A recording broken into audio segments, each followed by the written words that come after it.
यहाँ से ये कह करके ले गए थे कि जो है आपको चलना है अमीनाबाद थाने। लेकिन जब गाड़ी में बिठाला तो बजाय अमीनाबाद थाने, गाड़ी क्या पैदल का रास्ता अमीनाबाद थाने का हमारे यहाँ, लेकिन गाड़ी पर बिठाला तो उसी वक्त मैं समझ गया कि जो है अमीनाबाद थाने नहीं जाना, कहीं और ही जाना, या तो NIA के लोग होंगे या ATS के लोग होंगे। मैं दोनों में कंफ्यूज था। लेकिन जब गाड़ी चली है और जैसे पहुंची है KKC, उसी वक्त मैं समझ गया कि जो है ये जाना है अब ATS ऑफिस, ATS हेडक्वार्टर और ATS के ही लोग। और ये शक मेरा दूर हो गया जब मैं ATS के आलमबाग की तरफ पहुंचा। और वहाँ पहुंचने के बाद में जो पूछताछ शुरू हुई, पहले नाम, पिता का नाम, डेट ऑफ बर्थ, कितने भाई बहन हैं, आपके पिता कितने भाई बहन थे, आपकी माँ कितने भाई बहन थे, सबका नाम, पता, आपके मामा के कितने लड़के लड़कियाँ थीं, आपके मामा कितने भाई थे, आपके पिताजी कितने भाई थे, उनके कितने लड़के लड़कियां हैं। तो ये सारी तरह की सवाल, या आपके पत्नी कौन है, ये सारे सवाल करने के बाद में फिर और सारे सवाल शुरू कर दिए। PFI से आपका संबंध कब से है?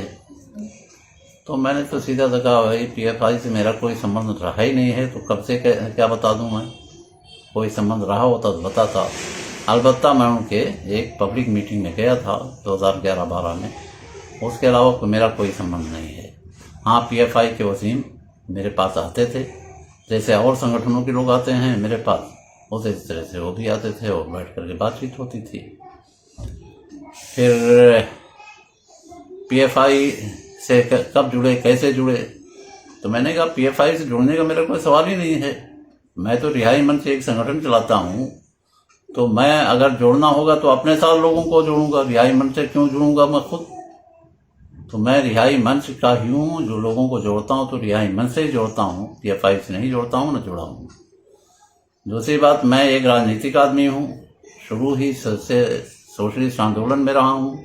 जब इंटर मैंने पास किया तभी सोशलिस्ट पार्टी का मेंबर बना। सोशलिस्ट पार्टी नौजवान जो संगठन था, समाजवादी विजन सभा, उस वक्त मैं उसका सदस्य बना और लखनऊ यूनिवर्सिटी में उसका सेक्रेटरी रहा। जब से लखनऊ यूनिवर्सिटी में आया तब से लेकर के और जब तक छोड़ा तब तक।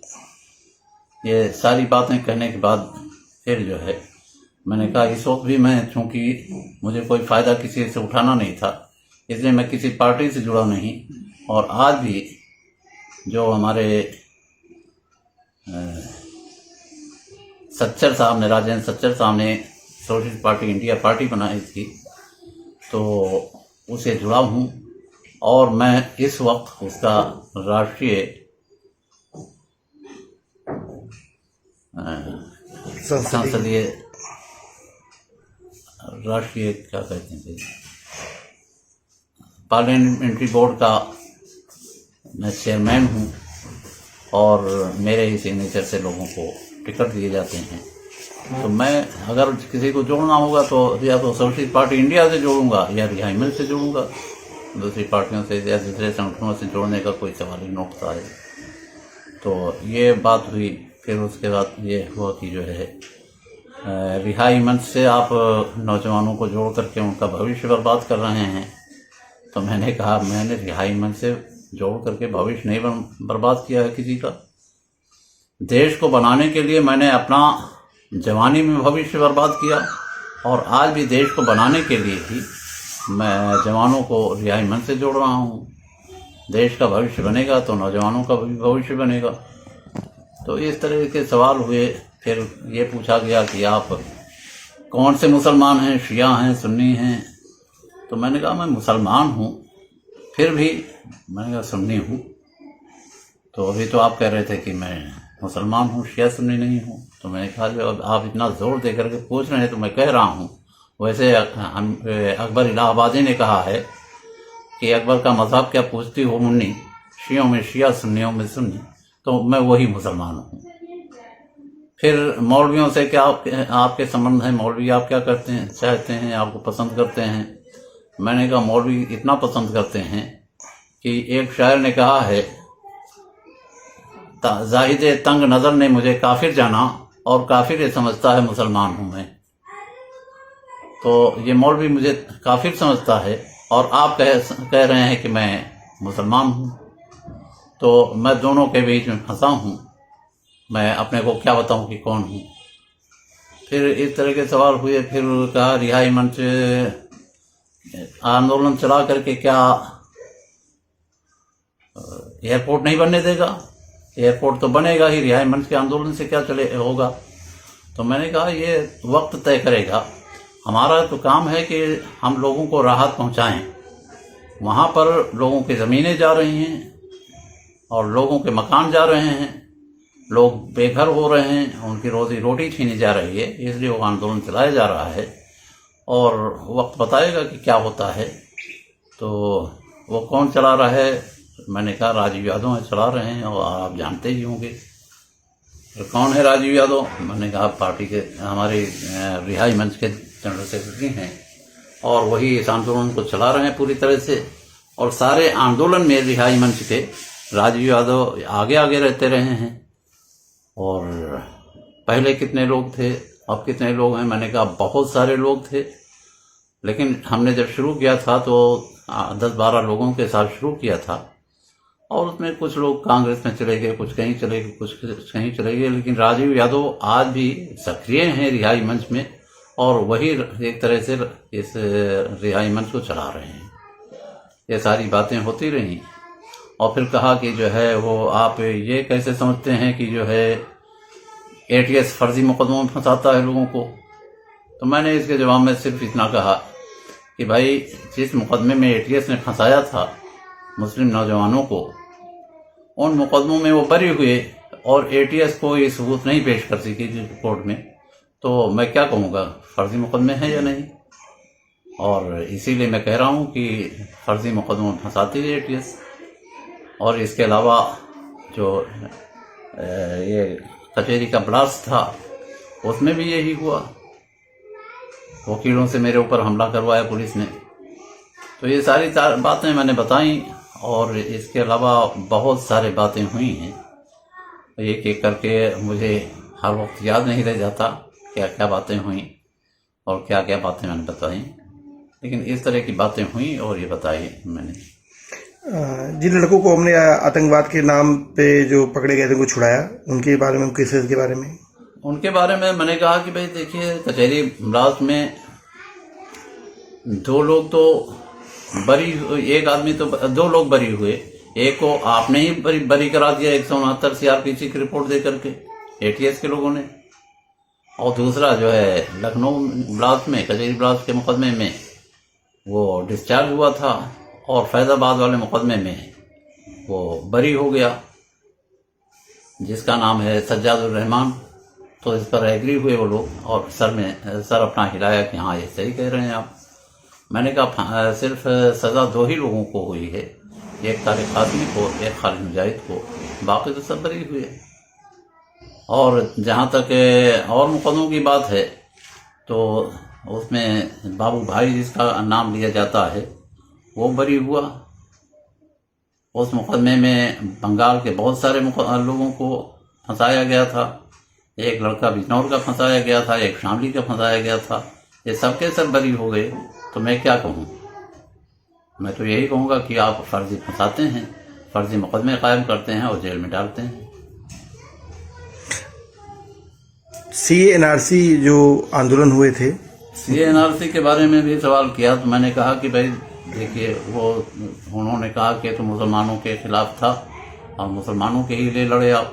तो मैंने कहा गलत है, ये कानून तो मुसलमानों के खिलाफ नहीं, इस देश के नागरिकों के खिलाफ था और इसको NRC ने जो है साबित कर दिया आसाम में कि जहाँ पर मुसलमानों की अपेक्षा हिंदुओं की ज़्यादा नागरिकता गई है।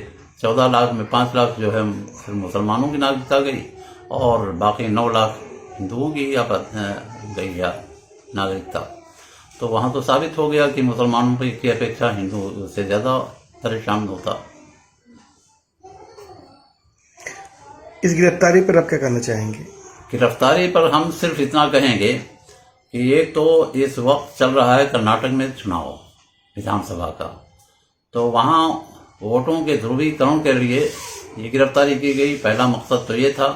दूसरा मकसद ये है कि हमारे जैसे लोगों को गिरफ्तार करके, जो वकील हैं और एक प्रभावशाली सोशल एक्टिविस्ट है, तो उसको गिरफ्तार करके मुसलमानों में दहशत पैदा करना था कि जब ऐसे वकील और सोशल एक्टिविस्ट को, ह्यूमन राइट एक्टिविस्ट को गिरफ्तार करके जेल भेजा जा सकता है, तो मैं किस खेत की मूली हूँ। मुसलमान डरे और डर करके ही रहे।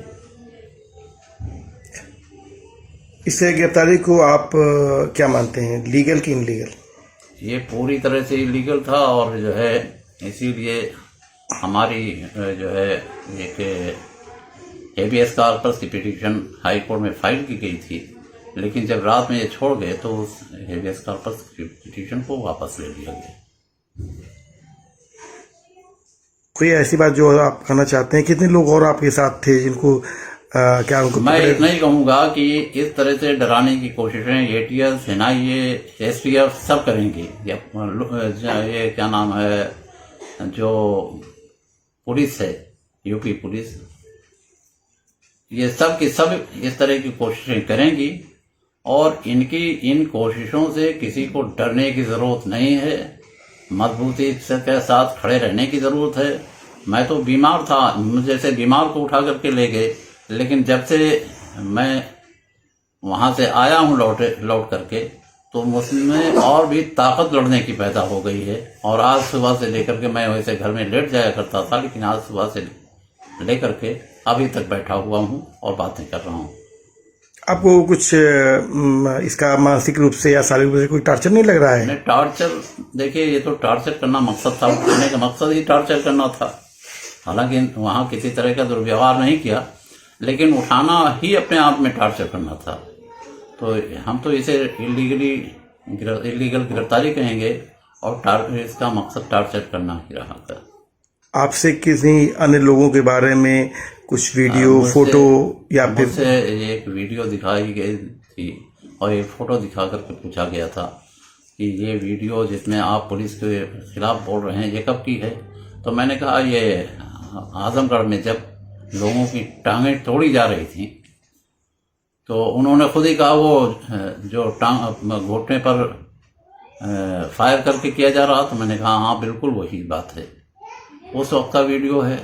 और ये जो फोटो आप दिखा रहे हैं, जो सम्मेलन है, प्रेस कॉन्फ्रेंस है, ये सम्मेलन या प्रेस कॉन्फ्रेंस हमने राजीव यादव को आजमगढ़ से विधानसभा का चुनाव लड़ाया था, उनके चुनाव में उनके समर्थन के लिए हमने जो प्रेस कॉन्फ्रेंस किया था।